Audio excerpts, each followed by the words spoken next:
Assalamualaikum warahmatullahi wabarakatuh. Alhamdulillah, selamat sore para sedulur YouTube. Ketemu lagi dengan saya Agung Wijanarko. Oke para sedulur, seperti biasa sore hari ini saya lagi nyantai di samping rumah teman-teman. Ini samping rumah, kebetulan rumah saya ini pas di depannya Sungai Winowo ya, yang menuju pantai selatan. Kalau sore gini nyantai di pinggiran rumah sambil nyiram-nyiramin tanaman, cek-cek tanaman samping rumah. Nah teman-teman, seperti biasa sore hari ini saya pengen ngajak teman-teman ngobrol santai seputaran ternak ayam skala rumahan ya teman-teman.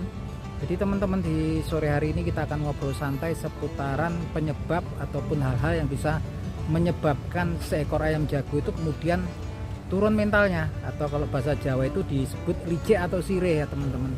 Ya, suatu kondisi di mana ayam jago peliharaan kita, ayam jago kesayangan kita, tiba-tiba dia takut gitu kan kalau lihat jago yang lain gitu kan, baru sebentar ketemu gitu kan biasanya langsung lari gitu kan. Nah, hal-hal yang seperti ini sepertinya mungkin banyak ya yang teman-teman temui ya teman-teman.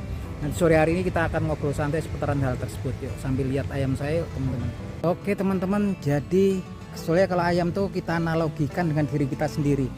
Mungkin suatu saat teman-teman pernah di rumah kondisi badannya lagi nggak sehat, mungkin lagi diare atau mencret, atau kemudian ada salah satu bagian tubuhnya yang lagi sakit gitu kan, atau mungkin sakit perut, atau mungkin perutnya mual gitu kan. Mungkin teman-teman ada saat-saat tertentu kemudian memang nggak mau bahkan untuk bangkit dari tempat tidur aja males, karena memang kemudian badannya kerasa nggak enak badan gitu kan.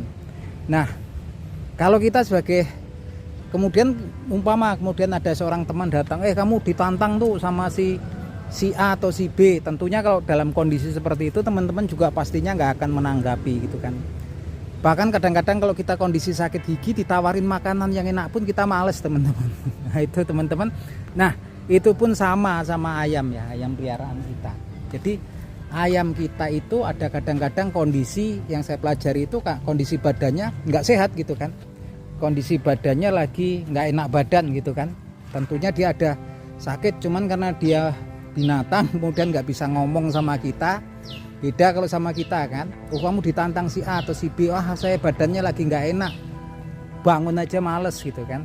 Nah kalau ayam dia nggak bisa, dan bahasa nonverbalnya, bahasanya adalah kemudian dia pasti biasanya nolak, dia pasti nggak mau. Kalaupun dia mau sebentar biasanya terus lari. Atau kadang-kadang kemudian kalau kita lepasin dia agak ragu-ragu kayak menjauh gitu. Kalau lihat ada ayam jago yang lainnya pastinya menjauh, itu dia menunjukkan dia kondisi tubuhnya sebetulnya ada yang nggak enak. Saya pengen cerita dikit dulu, waktu sekitar tahun 90-an tuh saya sering dikirimin ayam-ayam yang lagi nggak sehat gitu kan, lagi yang katanya para boto itu ayamnya mentalnya jelek gitu kan, penakut gitu kan.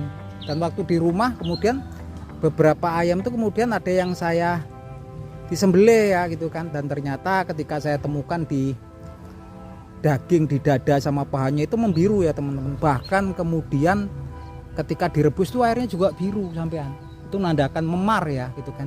Dan kemudian ayam-ayam yang sirih lainnya itu ketika disembelih itu kadang-kadang hatinya atau levernya itu membesar ya, bengkak gitu kan. Bahkan kalau parah itu kan kadang-kadang dia menyebabkan penyakit yang kuning ya, penyakit kuning. Itu bilirubin yang harusnya diracun hasil metabolisme tubuh yang harusnya dibuang lewat feses, itu kebuang lewat feses, tuh dia nggak kebuang karena levernya bermasalah gitu kan.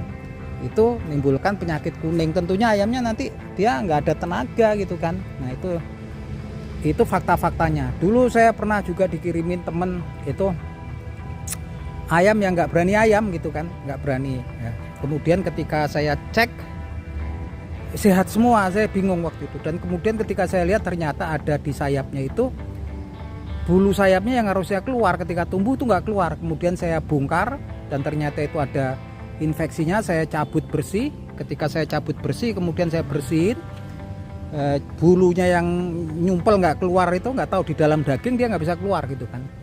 Itu kemudian ayamnya sehat lagi, berani lagi. Nah itu contohnya. Jadi sebenarnya kalau nggak berani, nggak selalu kemudian ayamnya itu ayam yang buruk gitu ya.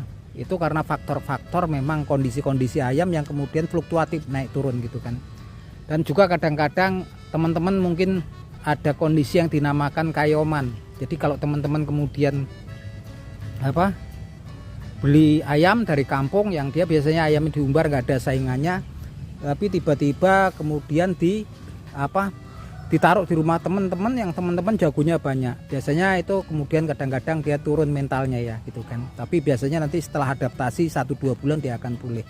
Itu kondisi namanya kayoman teman-teman. Nah itu faktor-faktor yang memang kemudian bisa jadi penyebab daripada ayam turun mental atau sirih atau licik gitu kan. Jadi nggak selalu kemudian karena memang faktor bawaan dari ayamnya, biasanya faktor dari kondisi ayamnya itu kan. Nah itu aja teman-teman obrolan kita di sore hari ini, semoga bermanfaat. Salam seduluran dari saya Agung Wijanarko dari Bantul, Yogyakarta. Yuk matur nuwun.